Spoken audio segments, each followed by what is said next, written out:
On voit l'évolution, la transformation de la couleur de notre whisky. Ça, c'est notre whisky à base de seigle. 1 mois de vieillissement en barrique, 5 mois en barrique et finalement 12 mois en barrique. Fait qu'on voit la transformation. C'est sûr que le goût n'est pas là, il est pas là encore, mais la couleur commence à se transformer très, très bien.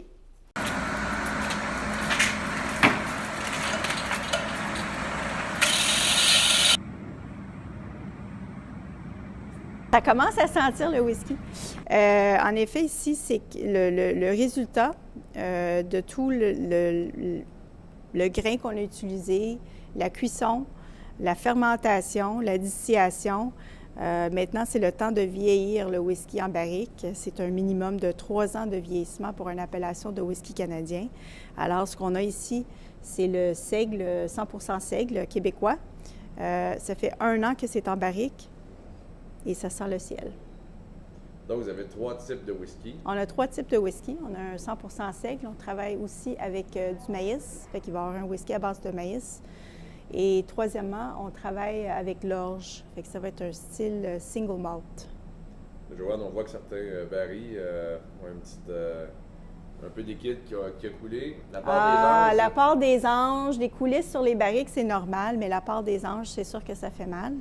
On va toujours avoir une évaporation dans les barriques. Ça pourrait évaporer jusqu'à 10 par année. Ça dépend vraiment des conditions, l'humidité, le froid, le chaud, la contraction. C'est important pour que ça travaille le produit, mais en même temps, ça fait mal quand on perd un pourcentage de notre produit, c'est sûr que ça fait mal. Ce qui explique des fois le coût un peu plus élevé de oui, bon c'est sûr qu'après 25 ans, c'est sûr, c'est long. Premièrement, de vieillir un produit pour 25 ans, c'est très long, mais il y a beaucoup de pertes, évidemment. Là, c'est sûr que c'est un pourcentage assez élevé, fait qu'on va quand même diluer avec de l'eau, mais on va perdre un bon pourcentage de notre produit en barrique avec le temps.